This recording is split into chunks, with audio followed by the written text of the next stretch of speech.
Hello, I'm Esther Yort. It's Wednesday, May 12th. Welcome to Africa 54. We continue to work remotely because of the COVID-19 pandemic.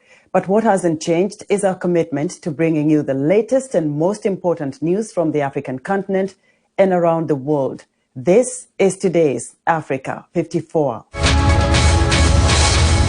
A drop in electricity generation in Ivory Coast and Ghana has left households and businesses angry, as well as cutting power supplies to neighboring West African countries, Mali and Burkina Faso. Soraya Ali of Reuters reports. Ivory Coast is dealing with major power outages that are devastating local businesses and cutting supplies to neighboring countries. In its capital, Abidjan, fashion designer Ambroise Mandela is struggling to make garments in time for Eid as his factory's machines stop sewing. It gives us insomnia given the promises we have made to the clients and that we cannot honour our promises because of the power cuts, which are getting very difficult. A little while away, fishmonger Cedric is facing similar problems. If this goes on for 2 or 3 days, it'll be a real loss for us, because these are fresh produce and we need power to preserve them. Ivory Coast is also one of the world's biggest cocoa producers, and outages have led to complaints from the sector, which depends on a steady power supply for its grinding machines. A prolonged dry season has reduced water levels at hydropower dams in both Ivory Coast and Ghana. Speaking at a news conference on Friday, Ivory Coast Energy Minister Thomas Camara said the national power company had been forced to use reserve water from its reservoirs to keep hydropower plants going. He said the country would have to reduce the amount of electricity it exports to secure supplies. Ivory Coast exports power supplies to 6 countries, including Mali. A spokesperson for the energy ministry there told Reuters that electricity imports from Ivory Coast had fallen 30%, causing repeated outages. In Ghana, which exports to Burkina Faso, the national utility is also carrying out rolling outages until May 17th. Camara said the situation would return to normal around July. That report by Soraya Ali of Reuters. 2 men died after Sudanese security forces fired tear gas and live rounds at demonstrators on Tuesday, according to the Sudanese Professionals Association and other sources. Crowds had gathered in central Khartoum to commemorate the 2nd anniversary of the raiding of a sit-in during the country's 2019 uprising. The protesters, who congregated despite roads leading to the site in front of the military headquarters being blocked, chanted demands for justice and against military rule before forces dispersed them, according to 3 eyewitnesses. A spokesman for the police could not be reached for comment. The 2019 protest camp was the culmination of months of protests that led the army to overthrow veteran leader Omar al-Bashir and continued after the coup to demand civilian rule. Somalia received 300,000 doses of AstraZeneca coronavirus vaccine in March, but the health officials say less than half of the doses have been used. Authorities attribute the slow uptake to fasting during the Muslim holy month of Ramadan and misinformation about the vaccine itself. Mohammed Kahir reports from Somalia's capital. Banaadir Hospital in Mogadishu is one of the main vaccination centers in Somalia's capital. Since the start of the holy month of Ramadan, few people have turned up to receive the immunization, which is key in the fight against the global coronavirus pandemic. Dr. Ubah Farah is the Family Health Director at the Ministry of Health. The main cause that resulted in the slow pace of COVID-19 vaccination is the fasting of the holy month of Ramadan. Also, medical issues related to reported blood clots in some European countries cause some concerns. Likewise, the unfounded myth that states the vaccination could lead to infertility. About 130,000 Somalis have so far been vaccinated, but the remaining doses will expire in few months if not utilized. Dr. Abdinasir Ibrahim Mualim is the director of the National COVID-19 Call Center in the capital, Mogadishu. He says they have received 18,000 calls per day in the past 2 months. We offer referral for callers with severe symptoms related to the virus. We also boosted our online awareness campaign for callers on the significance of taking the vaccine. Officials are enlisting Muslim religious leaders in an effort to persuade more people to take the vaccine. One of the nation's prominent clerics, Sheikh Abdul Hayy Sheikh Adam, said the injection does not interfere with Ramadan. Scholars have agreed that the COVID-19 vaccines or any other injection during the holy month of Ramadan performed through the veins or joints will not nullify the fast so long as the medicine does not go directly to the stomach. Health officials are hoping that vaccination will increase with the end of Ramadan. Mohamed Kaye for WEWE News in Mogadishu, Somalia. The World Health Organization said on Tuesday it was reviewing coronavirus data from Seychelles after the health ministry said more than a third of people who tested positive for COVID-19 in the past week had been fully vaccinated. Both the ministry and the WHO stressed that the majority of those who tested positive had not been vaccinated or had only received one dose. They also insisted that no one who had died had been fully vaccinated, and that nearly all of those needing treatment for severe or critical cases were unvaccinated. But the WHO said it was closely following the situation in the Indian Ocean nation, which has a population of less than 100,000 and daily cases numbers in the low hundreds. Ugandan President Yoweri Museveni was sworn in Wednesday for his sixth term, spanning more than 3 decades. He was declared winner of the January 2021 elections with 58% of the votes, defeating Member of Parliament Robert Kyagulanyi, also known as Bobi Wine. Several African presidents, including Cyril Ramaphosa of South Africa, Emerson Mnangagwa of Zimbabwe, and Mohamed Abdullahi Mohamed of Somalia, were in the Ugandan capital, Kampala, for the ceremonies. Brigadier General Flavia Biekwaso, Army spokesperson and Assistant Master of Ceremony for Wednesday's inauguration, told VOA that among President Museveni's achievements is peace and stability for Uganda. However, many of Mr. Museveni's critics said such peace was achieved at the expense of the opposition. Italy's Prime Minister Mario Draghi's office denied a media report on Tuesday that Italy was proposing that the European Union should pay Libya to stop migrants leaving its shores for Europe. Draghi favors the EU offering financial assistance to all African countries involved in migration to Europe, an official in Draghi's office told Reuters.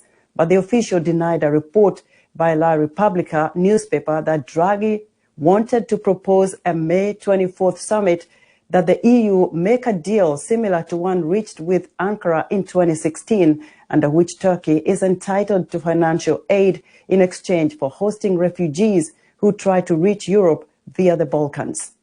A court in Cameroon sentenced 2 transgender women on Tuesday to 5 years in prison for attempted homosexuality and other offenses. According to their lawyer, the 2 were arrested for the clothes they wore in a restaurant. A local social media celebrity known as Shakiro, who also is identified as Loic Joukam, and Patricia, also identified as Roland Muth, were arrested on February 8th. Human rights activists say their detention is part of the growing criminalization of sexual minorities and transgender people in Cameroon.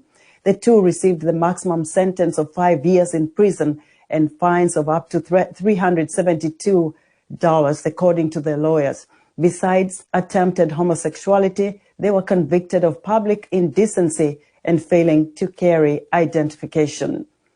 Ethiopia's sole mobile operator, Ethio Telecom, on Tuesday launched a mobile phone-based financial service seeking to boost growth by offering cashless transactions.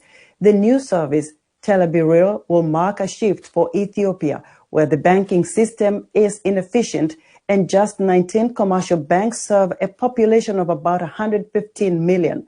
State-owned Ethio said it would allow users to send and receive money, deposit or take out cash at appointed agents, pay bills to various merchants, and receive cash sent from abroad. Mobile financial services have become a significant part of African telecom operators' business after Kenya's Safaricom pioneered them with M-Pesa in 2007, giving people an alternative to banks. Still to come, how one Nigerian agency is trying to meet the demand for digital skills for employers and employees. Stay with us. Hello, welcome to Straight Talk Africa, live from the Voice of America headquarters here in Washington. I am Shaka Sali. Straight Talk Africa, we call it like it is. We discuss issues that reflect the interests of our audience without fear or favor. We are guided by facts, and I look at myself as a servant of nothing but the truth. Welcome back to Africa 54. The United States is calling on Israeli and Palestinian leaders to de-escalate and reduce tensions amid deadly Hamas rocket attacks and Israeli retaliatory airstrikes following clashes in Jerusalem. WEWE diplomatic correspondent Cindy Sen has the latest on foreign policy challenge for the Biden administration. Hamas militants said they launched 130 rockets toward the Israeli city of Tel Aviv Tuesday evening to retaliate for an Israeli airstrike that destroyed a 12-story building in Gaza City in the Palestinian territories. The nighttime rocket attacks are viewed as a major escalation of an already volatile situation. At least 28 Palestinians, including 9 children, have been killed in Israeli airstrikes on Gaza since Monday, and at least 122 others have been wounded. Medical officials say at least 3 Israelis have been killed, and at least 56 have been treated at hospitals as a result of Hamas rocket strikes. The U.S. State Department is urgently calling on both sides to de-escalate the conflict. We are deeply concerned about the escalation between Israel and those launching rockets from Gaza, and we call for restraint and for calm. Israel has the right to defend itself and to respond to rocket attacks. The Palestinian people also have the right to safety and security, just as Israelis do. We are also deeply concerned about the reported loss of life in Gaza and Israel, including the deaths of children, as well as many innocent civilians injured. Asked about criticism by some that the U.S. has failed to show leadership as attacks escalate, State Department spokesperson Ned Price had this to say. Well, I would respond to that criticism, Matt, by noting that the United States is doing what we can, knowing that we don't, our ability in certain situations is going to be, in some cases, limited. With disturbing images of both Palestinians and Israelis running for their lives, experts say leadership and diplomacy have vital roles to play. This is a very serious situation. It demonstrates that there's a leadership vacuum in the region that's being exploited by extremist actors. Anytime anyone is using violence and launching missiles in a haphazard way, as we're seeing right now with missiles that could hit anyone, Israelis or Palestinians, it demonstrates that things have gotten far out of control, and that I think this is an opportunity for the United States to lean in with diplomacy to try to de-escalate tensions. Another expert told VOA the U.S. must engage with its ally, Israel. The United States is probably in the best position to be engaging Israel around this issue. Of course, we, the U.S., do not have a channel, or we certainly don't have direct engagement and channel to Hamas, so there's a role for other actors there as well. As the Israeli army released video Tuesday evening showing its Iron Dome missile defense system intercepting Hamas rockets over Tel Aviv, experts said countries in the region, such as Egypt and Jordan, also need to use their leverage over Hamas to de-escalate the situation. Cindy Sain, VOA News. Russia has denied involvement in the cyber attack that crippled Colonial Pipeline, a critical artery for almost half of the U.S. East Coast fuel supply. While the Biden administration has taken steps to address gasoline shortages, drivers are beginning to see higher prices at the pump. White House correspondent Patsy Widakuswara has this report. As officials sought to soothe concerns about fuel supply, some Americans are already paying more at the pump. It's just one more thing that takes us into major stress. Colonial Pipeline, which delivers almost half the petroleum fuel consumed on the U.S. East Coast, stopped operations last week due to a ransomware attack. These are cyber attacks where malicious actors seeking a financial payout hold hostage companies and governments' networks, paralyzing their service. The FBI says DarkSide, a criminal group based in Russia or Eastern Europe, is responsible. We'll wait for our intelligence community to make a full assessment before we have more to convey about it. DarkSide said it only wants to make money and has no interest in geopolitics. On Tuesday, Russian government spokesperson Dmitry Peskov denied involvement. We strongly object to any accusations against us in relation to this. In April, the Biden administration slapped sanctions on Russia for involvement in the SolarWinds cyber attack targeting federal agencies. Cyber experts say an international accord, preferably one including Russia, is needed to halt ransomware attacks. Unless we can find a way to stop the business model, to make it harder for these criminal groups based in Russia and surrounding regions to hack and get companies to pay to release their data, unless we can help companies to have data backups, unless we can help critical infrastructure operators understand what their risks are, then this problem will continue. Colonial Pipeline said it's working to restore services.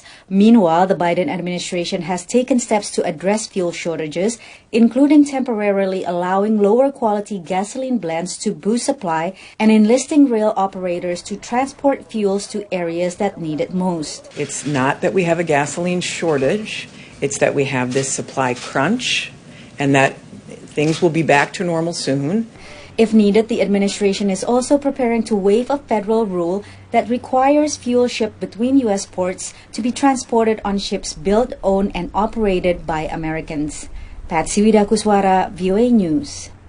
Among the many stories of World War II, Nazi Germany's siege of Leningrad, the Soviet city now known as Russia's St. Petersburg, stands among the most harrowing. It also helped shape the world we live in today, as Charles Mains reports for VOA from St. Petersburg. In September 1941, attacking Nazi forces closed in around the city of Leningrad. Germany's Hitler sought to starve out the symbolic home of Russia's Bolshevik Revolution before laying siege to Moscow. An estimated 1.5 million residents died of cold, starvation, or while defending the city. Only when the Soviets broke the German lines 872 days later was victory claimed by the Soviet leadership. The official narrative was that Stalin, marshals, guys with, a lot of orders and medals, and others who suffered here was absolutely forgotten. Today, the scars of the siege are still felt. We were at school when a bomb fell into a pipe where we kids were all playing, and many of us lost our hearing. St. Petersburg's Leningrad Blockade Museum details the impact on average lives and personal experiences. It's getting harder because the generation who lived through this period is fading away. But our museum tries to extend the historical memory and keep this connection alive. The fortitude shown at Leningrad played a key role in convincing the U.S. and Britain to enter into a united Allied coalition that ultimately toppled Hitler's armies. Today, President Putin argues the West is ungrateful for the Soviet role in the victory over fascism and rewriting history to ignore the Russian sacrifice in particular. A newly proposed law may criminalize any criticism of the Soviet war effort, raising the specter of state jingoism once again driving the narrative. Only scholars argue both sides would do well to remember the complexities of the past. Even though the systems were absolutely opposite in terms of political values, ideology, etc., and this was a vivid demonstration that we can work together. Towards a greater good, the horrors of the siege forced new global rules criminalizing starvation as a tactic of war. It's another way that the Leningrad blockade and the Allied victory that followed shaped the world we live in, however imperfectly realized. Charles Mains for VOA News, St. Petersburg, Russia.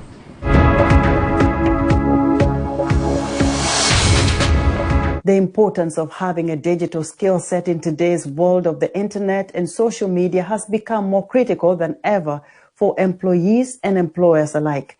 In Nigeria, the demand for digital skills is at an all-time high.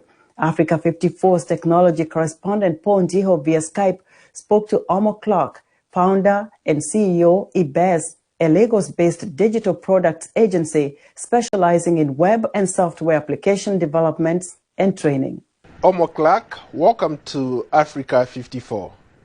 Thank you. Thanks for having me. You've been in the technology sector for a while. You do software development and a lot more. Let's start there. Basically, what I do is build software solutions, software products, So I run a digital products agency. We say we build for ourselves, but not really. We build for our community, and then we build for businesses as well. Is a software development a big business in Nigeria?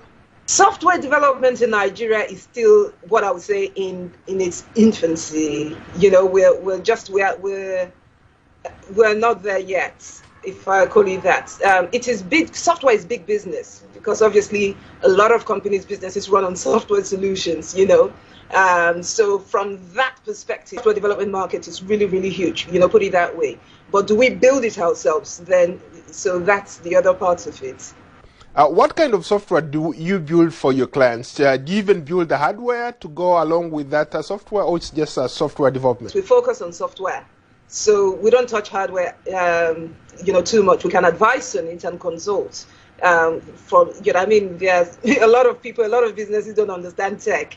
So we can advise on that, but we build software solutions. So the kinds of things that we've typically built, we've built for different companies across industries. So we're not like focused on fintech or focused on something like that. We build across board. So we've built for the first thing that came to my mind, health tech. We built for hospitals, dentists, different sorts of applications to help them do their business better, help customers communicate, reach them better.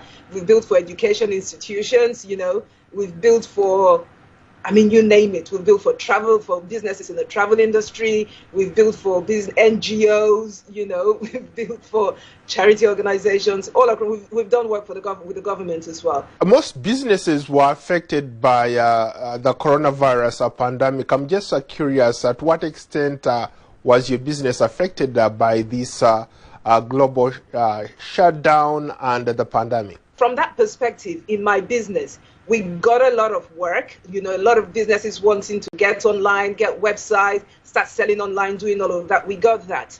But on the flip side of it, because of infrastructural challenges we have in Nigeria, we were impacted. Yes, we saw a lot of work. I was busy throughout the lockdown working, doing a specific thing, i.e. building really web applications for people, helping them get online so they can work, so they can sell, reach their customers and all that, and doing training, so we're training people on digital skills, training all these businesses that never really used the internet before, training them on digital marketing skills. But on the flip side, our capacity was limited, because I had staff that didn't have power to work from home. They didn't have the ability to work from home. So we could only take on so much work. Nigeria has become sort of a go-to place for software development. All these international tech giants are running to Nigeria, especially Lagos, where you are. What seems to attract these international companies to come to Lagos to tap into the talent there? I think the fintech space in Nigeria is vibrant. A lot of fintech companies like WEWE, you've heard of them, that they're doing so well. And there's this huge talent pool, we have a youth population in Nigeria, so many young people in Nigeria trying to do stuff. So I think that's an attractive market. Besides being a software developer, you also created a company that brings young, talented people together. Speak more to that. In Nigeria, it's difficult to get handymen, competent ones to come and do stuff for you. And it's a general problem that affects everybody in Nigeria, really. Everybody has an artisan story. So what we do is we register tradespeople, people, I think somebody coined the phrase, that work in the informal sectors, often forgotten, often neglected, many reasons behind that. You can go and say, I'm looking for a plumber in Ikoyi, in Lagos, to come and do stuff. And it shows you all the people that have registered, and then you can come. So it's a huge ongoing stuff we're doing, but it's really to organize, digitize that market so that people can, it's a two things. So they can get job because they have problems getting work, and whoever is sitting in their homes, in their offices, can find somebody quickly. Thank you so much for your time. Thanks for having me. I do appreciate it. That was Africa 54's tech correspondent Ponziho speaking with Omo Clark, founder and CEO, Ibez, based in Lagos, Nigeria.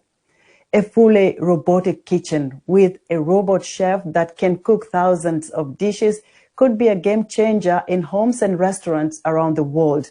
Here's VOA's Julie Tabo with more. Who hasn't dreamt of having their own personal chef to whip up tasty meals at a moment's notice?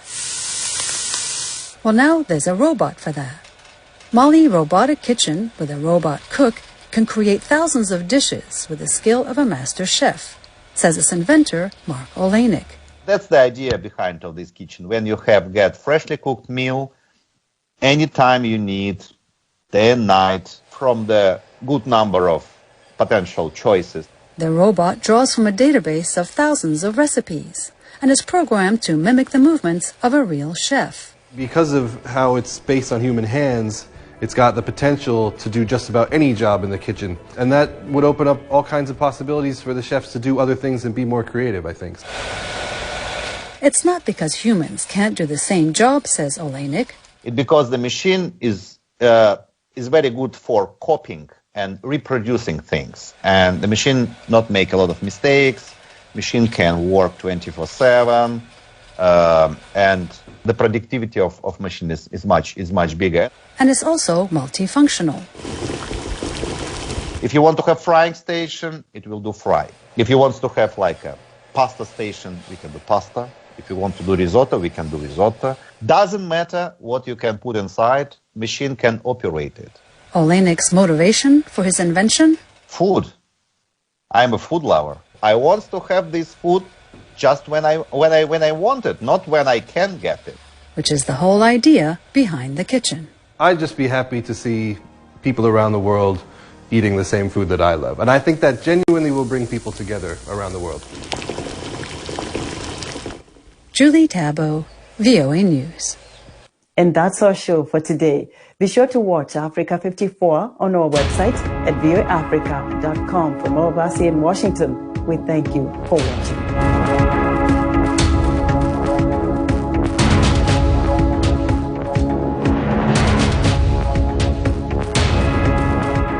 Ili kuwa mwanafamilia bora wa Global TV, usisahau kusubscribe, like, kushare na kucomment. Baada ya kusubscribe, bonyeza alama ya kengele ili kupata taarifa kwa kila video inayopanda Global TV Online.